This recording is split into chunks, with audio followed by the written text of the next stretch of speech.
Price of everything is rising and people are expecting that the economy is going to take a crash very soon. But the YouTuber Joma Tech, who has hands-on experience in the tech industry and formerly worked for huge companies, breaks down why he thinks these massive companies like Google and Amazon are laying off thousands and thousands of people. And then after we check out this video, we're going to talk about how Google can actually afford to lay off all these people without losing productivity. There have been lots of layoffs, even from the biggest tech companies. Meta laid off more than 11,000 employees, Amazon cut about 18,000 jobs, and Google just cut 6%, which is 12,000 employees. And that includes the 31 massage therapists that got let go. The Google employees who managed to avoid mass layoffs may have to continue doing their jobs without on-site massages. My condolences. Not only is it shocking to see Google lay off 12,000 employees, but the way they did, it was also shocking. Let's watch this clip from a Google employee. A day in my life getting laid off at Google. So I woke up to this really ominous text from my boss, and I honestly had no idea what it was going to be about. So I called her the minute I woke up and saw this, and she told me to check the news and my email. So I rushed downstairs to find out that I had lost access to basically everything. I couldn't log into my email or even. So she woke up with a text that says, "Feel free to call me." It's her boss or ex-boss. And she logs in and finds out she's been fired. Check my calendar. I called my boss back and we just sobbed over the phone because she was also finding out about my layoff for the first time today too. I started getting calls from a bunch of my coworkers and started finding out who else was let go on my team and some neighboring teams as well. But I think the worst part is that it seems like no one was consulted on this decision, and they got fired because they didn't have Google phones with the blue bubbles. That's the real problem. Everyone was just finding out about the layoffs at the same time. It just felt like a really bad game of Russian roulette, and there was no consistency around who was let go. It was also not performance-based, so it just felt really random. So that's a crazy way to lose your job. Joma Tech here is going to break down why he thinks this happened, and I think it's mind-blowing. I think a lot of these companies simply overhired and overspent during the pandemic and are now finally addressing it. Generally, you want to avoid doing layoffs because it looks so bad for your company. But since everyone else is doing it now, it became kind of like socially acceptable to do so. So every company jumps at the chance to fire people without the blame for handling things poorly. Wow. Here's an analogy. If you're in a classy restaurant and you're holding the biggest fart of your life, you're going to want to keep that fart in, even if it kills you, because you don't want to be known as the guy who farts at fancy restaurants. But if suddenly everyone around you is ripping out massive farts, then you don't feel so bad letting one out yourself anymore. Basically, if you fart alone, you're a villain. But if you fart in solidarity with the people, now you're suddenly a victim. And farting is an act of protest. And together, you could turn the blame on the food or the restaurant or on macroeconomic conditions. So basically, Joma Tech reveals that these dudes are just firing because they can fire without taking heat. He's saying if you fire a bunch of people, but no one else is doing it, then you're going to get the PR around that. But if everyone's firing for macroeconomic issues, oh, cool, we can cut off all this overhead that we really don't need. Big tech companies are not immune to this epidemic. They develop FOMO too, the fear of missing out. Every tech company and their moms are spending money to expand and scale their businesses. You have no choice but to keep up and also spend that cash. You don't want to be left behind. Remember, cash is trash. So what did Google do? They spent and hired aggressively, even if they didn't have a solid plan on how to deploy that capital effectively or how to make use of the talent they hired.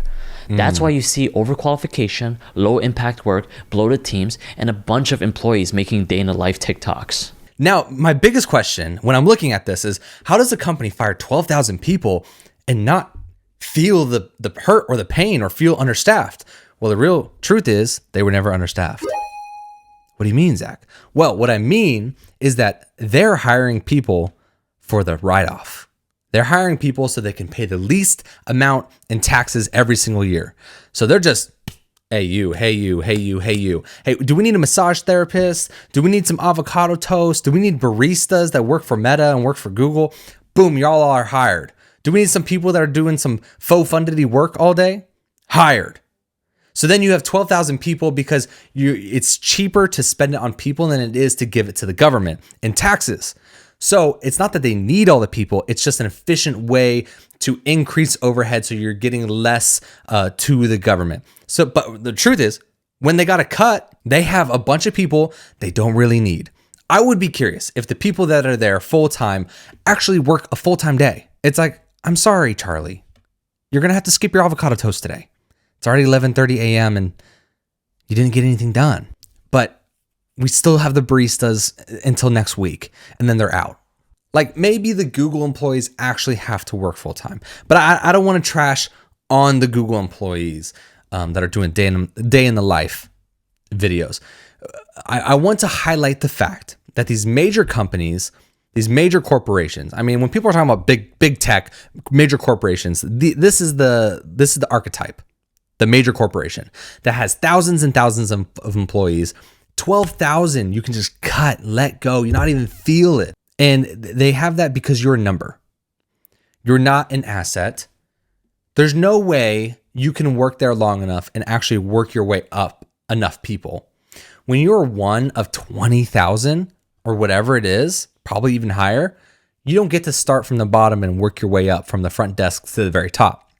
The upward mobility is not very high. Now, over time, mainly because that position is so desired that there's a million people that would work that position without getting a raise. No one wants to leave that job, or hardly ever, unless you're the AI guy that left and like spilled the beans about the AI that's going to come kill us all. But no one's going to leave that position. So these are just fake positions that they give you, and you're a number on the list of a tax write-off. You're simply a benefit to them if you work for Google. So you're the first to go. They can literally lose you and not feel anything. They can still move around their day to day and be like, are we missing 12,000 employees? I didn't notice. Let's go get cappuccinos. That's the reality of it. So when you're looking at companies, you have to ask yourself, do I want the flex of saying I work at Google when you're on Facebook or whatever, or wherever you are, and you want to do a day in my life thing for the 9 months that they'll have you around until they have to cut you? Or do you want to work at a company where you can be invested in, where the person firing you actually knows you, so that there's a little bit more pain there? You know what I'm saying? You still might get laid off, I'm gonna be honest. Like she said at the Google, she's not even getting laid off performance-based. It's purely just random because they can afford it. They were never investing in you as an employee or you as a contractor or anything like that. So I get when people are feeling some type of way about employers, or they don't care about me, they don't all this stuff. I was like, you're probably just working for employers with immoral character. You're probably working for employers that care more about the bottom line than they do the people. Now, I would recommend just working in a company small enough where you can actually work your way up from the bottom. Otherwise, you're not an asset. No matter how hard you work, even if you're skipping your avocado toast in the morning, you're skipping cappuccino breaks, and you're not shooting day in the life TikToks, you're still just a number and you're a tax write-off. They'll lose you and they'll never know who you were in the first place. Or you can take your skills and assets to a smaller company. It's not as big of a flex. You're not keeping up with the Joneses. But hey, you're known. You're able to work your way up.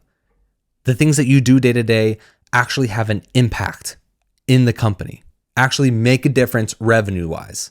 Now, for me, I couldn't operate in a company where everything I was doing was just like, dilly-dilly, let's go get a massage. Like, bro, they hired massage therapists at Google. I mean, if we're just hiring anybody, I need a dog trainer. I need surfing lessons. And I think I want to pick up jujitsu. So who do I go? Do I go to HR for that? Is that who we get hired at Google to like help our employees feel cozy? If those job positions don't tell you that what I'm saying is true, I don't know how this can get through to you. If we can all look at that, they have an avocado toast specialist and they have massage therapists and they have baristas at Google, that is clearly a tax write-off.